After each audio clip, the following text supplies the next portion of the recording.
Yes, le plan de match cette semaine. On parle d'un athlète, en fait, d'un joueur qu'on a parlé tout récemment. Oui.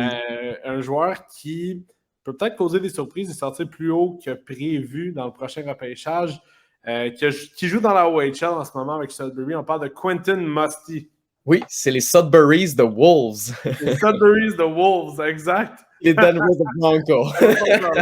Ça va pas me lâcher. Donc, qu'est-ce que tu marques cette semaine sur Quentin Musty? Oui, ben là, je me suis amusé à re-regarder des vieux matchs de Quentin Musty pour être sûr que je ne disais pas n'importe quoi. Donc, pourquoi j'ai voulu vous parler de ce joueur-là, c'est que j'essaie de trouver des fois soit des joueurs qui sont à peu près dans les rangs du Canadien, des joueurs que je pense qu'il y aurait un meilleur sort s'ils n'étaient pas, je ne sais pas moi, russes, leur âge, leur grandeur. Bon, j'essaie de trouver ça. Et là, Quentin Musty, lui, je pense que c'est un mélange entre son équipe, son âge et son coup de patin. Ce serait comme les trois aspects qui fait qu'on entend peut-être un petit peu moins parler. Donc, grosso modo, je vais passer vite sa fiche personnelle. Donc, c'est un joueur de 6 pieds 2, 190 livres. Il joue à l'aile gauche pour les Wolves de Sudbury. Il y a un A sur son chandail. Ça a été le premier choix au total dans l'encan de la OHL il y a 2 ans. Donc, il avait passé devant les gars comme Callum Ritchie, Nick Lardis, Cam Allen et Colby Barlow. Ouais. C'est un gars qui est né le 6 juillet 2005, ce qui est quand même vraiment particulier parce que ça veut dire que quand il va recevoir le chandail de son équipe, il va avoir encore 17 ans. C'est vraiment un mois plus tard qu'il va se retrouver à avoir 18 ans. Donc déjà, il y a une shape de la Ligue nationale et le joueur a 17 ans à l'heure où on se parle. Donc c'est quand même vraiment impressionnant. C'est un Américain aussi. Il aurait pu jouer pour le développement américain, il aurait pu jouer en USHL, il aurait peut-être même pu jouer en NCAA, mais il a choisi le Canada. Fait que ça aussi, ça le rend quand même attachant. C'est un gars qui est né à Hamburg, New York, United States. Oui, exact. Puis, ben, c'est ça. Encore une fois, on connaît le talent de la Ligue de l'Ontario. On sait que c'est probablement la Ligue junior la plus forte au Canada. Donc, le fait que Musty a décidé de se commettre complètement, aller jouer à Sudbury et en ayant les chiffres qu'il a eu dans la dernière saison, c'est assez impressionnant. 17 ans, comme tu l'as dit. A des skills assez particuliers aussi, a une bonne vision, un bon tir. Tu avais quelques extraits pour nous, là, justement. Ouais, mais j'allais juste aussi dire de quoi, tu sais, Gunter, cette année, je pense qu'il a joué... Non, c'est pas vrai, c'est pas Gunter. En tout cas, mettons, je vais prendre n'importe qui, là. Je sais pas moi. Quentin Musty, par exemple. Cette année, il aurait pu jouer à peu près 100 matchs. Il était blessé. J'essaie d'en trouver un qui a joué tous ses matchs en OHL, mais c'était des gars qui peuvent jouer à peu près 100 matchs. Tu sais, c'est une saison de 68 matchs. Là, tu as les séries éliminatoires, puis si tu tranches la Coupe Memorial, puis en plus, tu joues, mettons, dans le U18, tu joues au Linka Gretzky, puis tu as joué 100 matchs. Tu joues au U20, tu as joué plus que 100 matchs. Exact. Écoute, la Ligue nationale, c'est ça. Fait que c'est la Ligue probablement qui te prépare le plus à jouer dans la Ligue nationale. C'est le style nord-américain, c'est les 200 pieds de patinoire, c'est des patinoires qui sont la même largeur. Le style de jeu est pareil, ça fonctionne souvent avec des drop and chase, ça fonctionne aussi avec un avantage numérique qui est très similaire avec le fameux drop pass. L'avantage numérique, c'est le même principe. L'avantage numérique, c'est le parapluie. Donc, je veux dire, tout est sensiblement pareil. Donc, j'aimerais ajouter, ça a été le meilleur pointeur de la OHL pour son âge. Il a 1,47 de points par match et il a joué blessé. Et il a joué avec les Wolves de Sudbury. Ben oui, il a joué avec les Wolves de Sudbury, qui n'est pas une bonne puissance, là. Qui n'est pas une bonne équipe. Puis en ce moment, on comprend aussi la part. Il a joué avec notamment David Goyette qui joue à Sudbury aussi. Là. Exact. Puis Alex Farran. Fait que tu fais, okay, c'est des bons joueurs, mais c'est pas comme s'il avait joué avec Québec, avec Bolduc, puis Robida, puis écoute, il serait à une moyenne de 2,8 points par match. Oui, c'est sûr. Mais c'est ça. Fait que le plus proche, c'est Colby Barlow, puis 1,34. Fait que je vois vraiment une potentialité ici. Puis ça me regarde, là. C'est vraiment juste moi qui s'engage là-dedans. Ça se pourrait qu'on se dise dans 15 ans, ça a été vraiment un gars top 10 dans ce repêchage-là. Et il y a du monde qui l'ont 30e. Exact, mais c'est ça. Il est projeté en fin première ronde, début deuxième en ce moment. Et justement, là, on va montrer des extraits sous peu, mais c'est vraiment un gars que, avec les années, on va se dire justement, comment ça, ce gars-là, il va sortir plus tôt, avec le skill set qu'il a et le comportement qu'il a. On sait qu'il a une bonne attitude, le gars mange du hockey, ça paraît.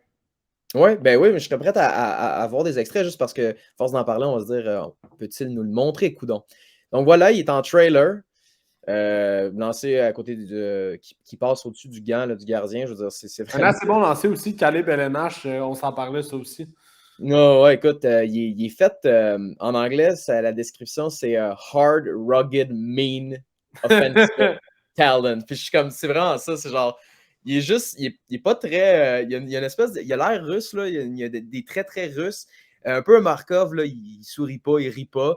Puis c'est pas été rare qu'il s'est promené avec 2-3 gars sur le dos, là, un peu à la Maurice Richard, là, Ouais, tu sais, ouais, ouais. dans le temps. Il est vraiment fait lourd, il frappe lourd, il a un lancer pesant. Et là, ça, c'est toute une passe là, à Ouais, faire ça, c'est toute une passe. Alex Farran. Là, écoute, Oliver Bank aussi qui est là, qui risque d'être un choix de fin de première ronde, début Ouais. deuxième. Là, donc, il a réussi à battre 2 joueurs sur le même jeu. Moi, vraiment, Quentin Musty, je l'aime beaucoup. Puis je pense que son coup de patin n'est peut-être pas sexy, mais une fois qu'il est parti, là, les premiers steps, une fois que ses premiers steps sont là, il est rapide. Il est dans la moyenne, en tout cas.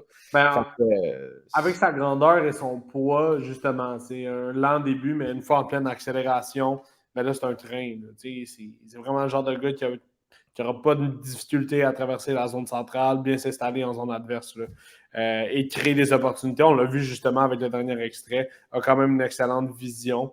Donc, ça aussi, naturellement, c'est un atout super important dans le junior, puisque c'est pas tous les joueurs qui ont cette taille-là, ce poids-là. ouais, il a l'air lâche par moment. Puis je me dis, c'est-tu parce que justement, son poids, il ne se l'est pas approprié encore. Il n'est comme pas rentré dans son corps. Parce que la tête de hockey, là, elle est là. Mais des fois, tu vois que les pieds sont comme un peu lourds. C'est-tu de la lâcheté? C'est-tu au niveau émotif qu'il est moins impliqué?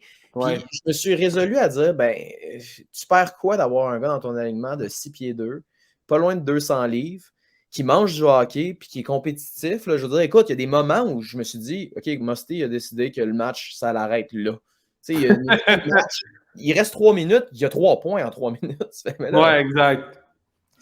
écoute, il n'y en a pas 1000 des joueurs comme ça. Là, Non, c'est pas ça. le choix de miser sur des gars de talent. Là, Exactement. Là, si on on peut. passe au prochain extrait. Mais oui, c'est ça. Écoute, il tire. Ça n'a pas pris 5 secondes que la rondelle n'est pas exactement où il souhaite l'avoir. Il la ramène sur lui, l'espèce de toe drag release, puis écoute, partie supérieure. Écoute, ça dans les nationales, ça rentre dans le sens, ça n'a pas pris 1000 ans avant qu'il tire. Là. Il n'y a pas assez de Non, fin, il n'y a exact. pas assez de déborder le gars. Non, non. Il a La créé son rondelle, action. c'est là que je veux qu'elle aille, puis c'est là qu'elle va. Exactement, exactement.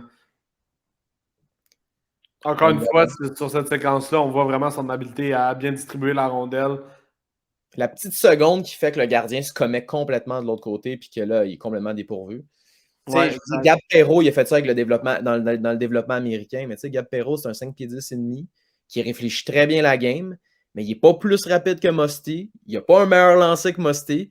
Il n'est pas plus bon, il n'est pas meilleur physiquement que Musty. Ils viennent de faire un jeu similaire. Fait que des fois, je comprends pas des fois peut-être le petit favoritisme Ouais, ouais, exact. duquel il peut jouer. Parce que, by the way, Musty aurait pu être dans l'équipe et il aurait probablement joué avec Smith, puis il aurait probablement fait ça 120 points dans Exact. l'année. Exact. Il a voulu se rajouter un défi de plus. Ben, c'est ça. Tu sais, écoute, il passe Mailloux. D'ailleurs, Mailloux, remarquez qu'à chaque fois que je monte des highlights dans OHL, c'est lui qui se fait C'est passer. Logan Mailloux. Et ça, ben, il est à nous autres, Logan Mailloux. Oui. Ce compte-là, il est à nous autres. Non, c'est pas vrai. Le poteau de téléphone, il est à nous. Oui. Ah, c'est bon, mais non, effectivement. Le Quentin Musty, qui va être définitivement un nom là, à surveiller dans le prochain repêchage. Et puis, ben, si vous avez la chance de faire quelques recherches sur le joueur là, avant le draft, allez-y, ça vaut vraiment la peine. C'est une belle aubaine pour l'équipe qui sera le repêcher, en fait. Ben oui, moi, écoute, des fois, ça me fait rire. Là. On va aller chercher ce défenseur défensif-là. Puis là, tu prends la liste de tous les défenseurs défensifs stables de la Ligue nationale. Règle générale, c'est des gars qui ont été repêchés en fin de première ronde, deuxième, troisième ronde. Tu sais, on a vu Brett Pesce, c'est un gars de troisième ronde, puis il est Exact. extraordinaire. Là, fait que, il y en a plein de bons défenseurs qui peuvent se chercher à gauche, à droite. Mais du talent pur et brut comme ça, C'est bon. habituellement, il faut que tu aies un choix top 10 pour pouvoir en avoir un. Puis là, probablement que si tu as un choix autour de 18 puis tu sais plus qui prendre, moi, je miserais sur Musty, à moins d'avoir vraiment une rencontre avec lui, puis c'est épouvantable. Là. Mais Non, sinon, c'est ça. à part de ça, je vois pas pourquoi tu ne miserais pas sur lui. Là.